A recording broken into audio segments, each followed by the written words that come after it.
मेरे साथ मेरे सहयोगी लाल सिंह फौजदार इस वक्त जुड़े हुए हैं। लाल सिंह फौजदार, न्यूज नेशन देश के सामरिक महत्व को समझता है।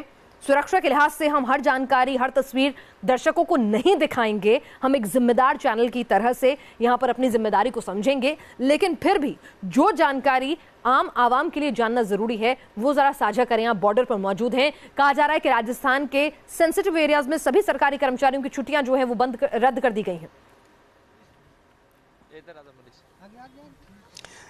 देखिए, बिल्कुल हम इस जिम्मेदारी को बखूबी समझते हैं कि देश में क्या दिखाना जरूरी है और क्या दिखाना जरूरी नहीं है।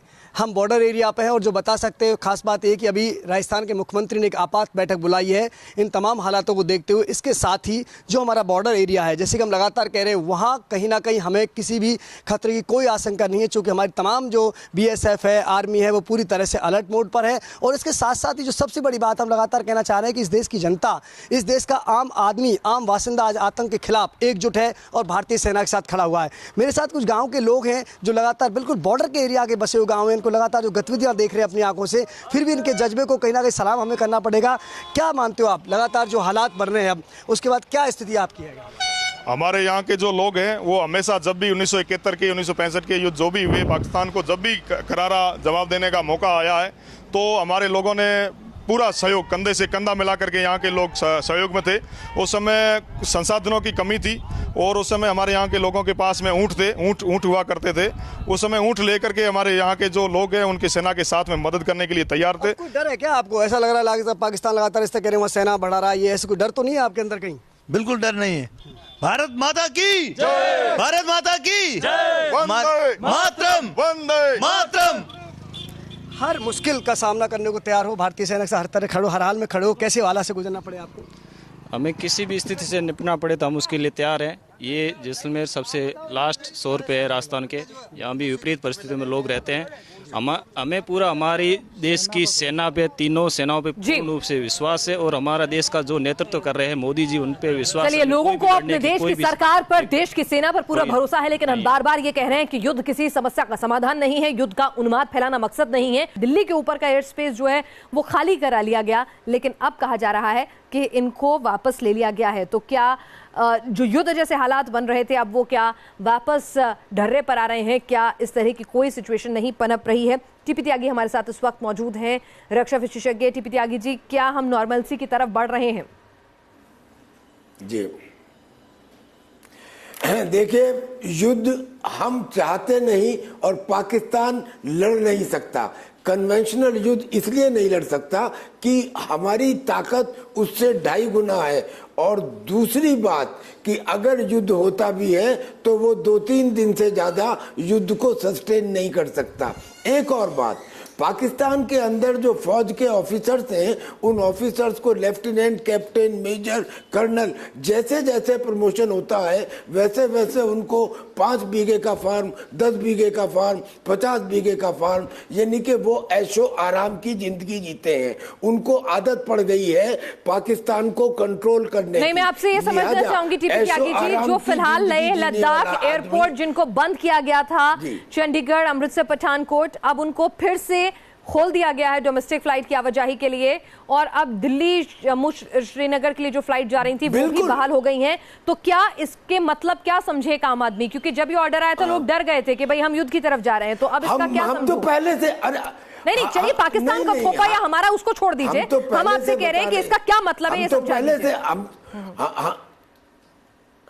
इसका मतलब ये है कि वार नहीं हो सकता, वार नहीं हो सकता। लेकिन वार नहीं हो सकता ये तो एक बात है, क्या आंतरिक आतंकी हमले भी नहीं हो सकते? आतंकी हमलों को रोकने के लिए हम 2 सुझाव दे रहे हैं। पहला तो ये कि सभी शहरों के एडमिनिस्ट्रेशन को बता दिया जाए कि वो आम आदमी को थोड़ी बहुत पेट्रोलिंग, एम्बुश और फर्स्ट एड के बारे में जानकारी दें। और दूसरा ये कि क्या महबूबा ये नहीं कहती कि झंडा उठाने वाला, चलिए ये फिलहाल राजनीति का वक्त नहीं है, आप एक पूर्व फौजी हैं, मैं चाहूंगी कि हम अगर सामरिक विषयों पर ही अपनी बातचीत को केंद्रित रखें तो बेहतर रहेगा। मेरे साथ मेरे सहयोगी लगातार बने हुए हैं, हम चाहेंगे कि हम अपने सहयोगियों से भी अपडेट लें। दीपक हमारे साथ महाराजगंज से इस वक्त जुड़े हुए हैं और वहां पर भी वायुसेना का बेस जो है गोरखपुर में मौजूद है। दीपक, हम आपसे समझना चाहेंगे कि वहां पर किस तरह की हलचल है। तस्वीरें नहीं दिखाएंगे क्योंकि सामरिक लिहाज से वो गलत है, तो क्या कुछ हलचल है आप बताएं, और लोगों में क्या कुछ इस वक्त चर्चा है?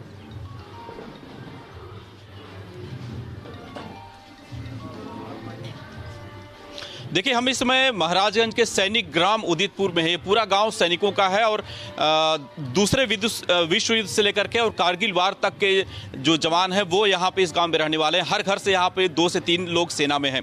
इनसे सीधे जानते हैं, सर अभी जो हालात बन रहे हैं, भारत ने जिस तरह से एयर स्ट्राइक किया है, क्या मानते हैं आप, कितना बड़ा एक कदम है और आगे क्या होना चाहिए आपके हिसाब से?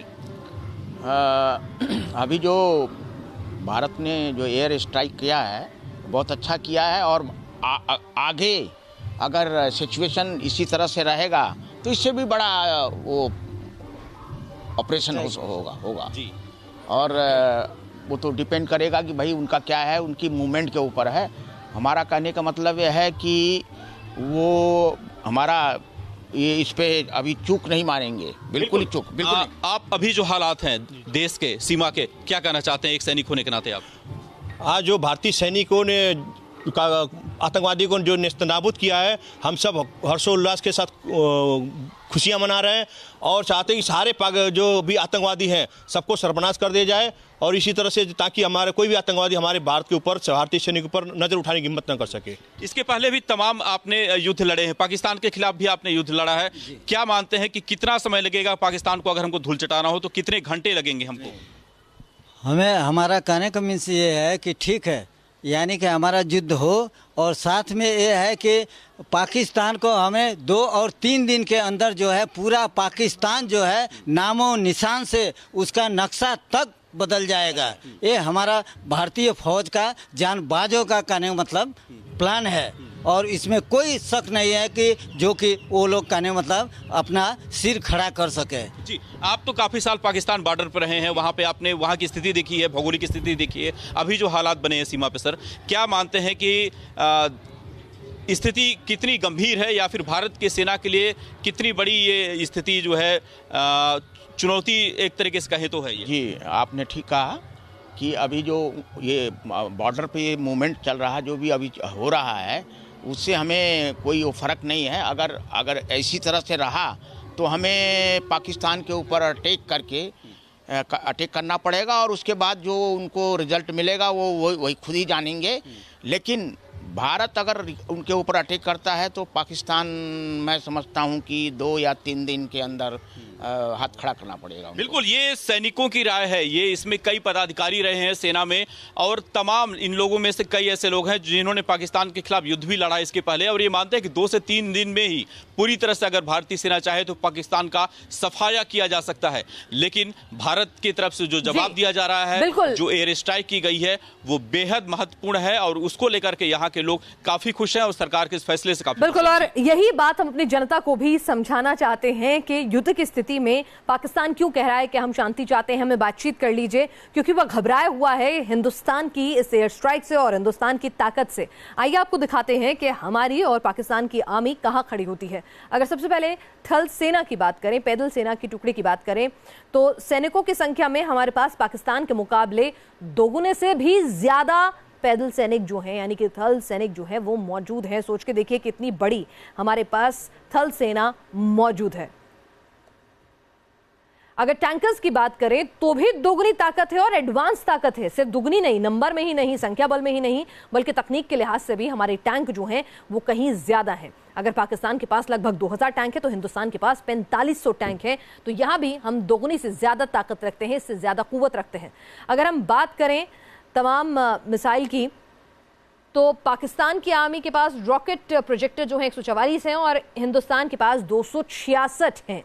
तो आप देख लीजिए कि कितनी बड़ी तादाद हमारे पास रॉकेट प्रोजेक्टर्स की भी है।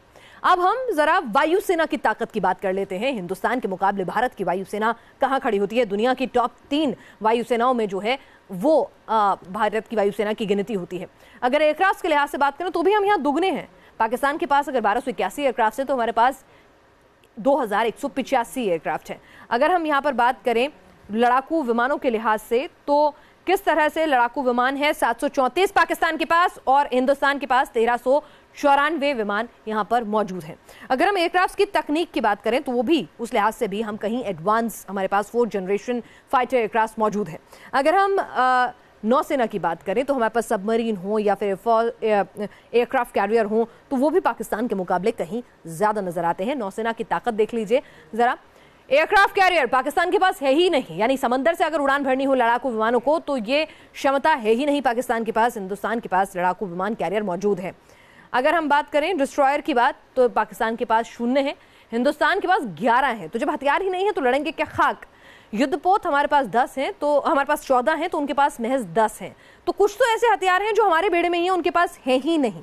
सबमरीन दोगुनी ताकत है, न्यूक्लियर इक्विप्ड सबमरीन तक हमारे पास मौजूद है। पाकिस्तान के पास 8 सबमरीन है तो हिंदुस्तान के पास 16 सबमरीन है, जिसमें हमारे पास न्यूक्लियर इक्विप्ड सबमरीन भी मौजूद है। मिसाइल ताकत देख लीजिए तो मिसाइल के लिहाज से भी हम उनसे बहुत आगे निकल चुके हैं, तकनीक के लिहाज से, नंबर के लिहाज से।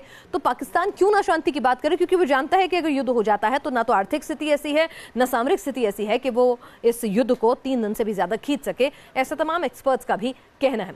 शाहीन 3 मिसाइल हैं उनके पास और हमारे पास अग्नि 5 मिसाइल मौजूद हैं।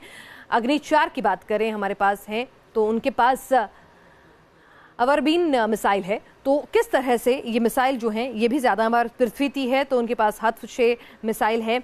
और ये तमाम मिसाइलें जो हैं, अगर उनकी मारक क्षमता की बात की जाए, अगर उनके हम विस्फोटक ले जाने की क्षमता की बात की जाए, डिस्ट्रॉय रेंज की बात की जाए, लेज़र गाइडेड हैं कि नहीं है, ये तमाम चीज़ों की हम अगर बात करें तो उस हिसाब से भी हिंदुस्तान जो है तकनीक के लिहाज से कहीं भी जो है वो नहीं ठहरता है।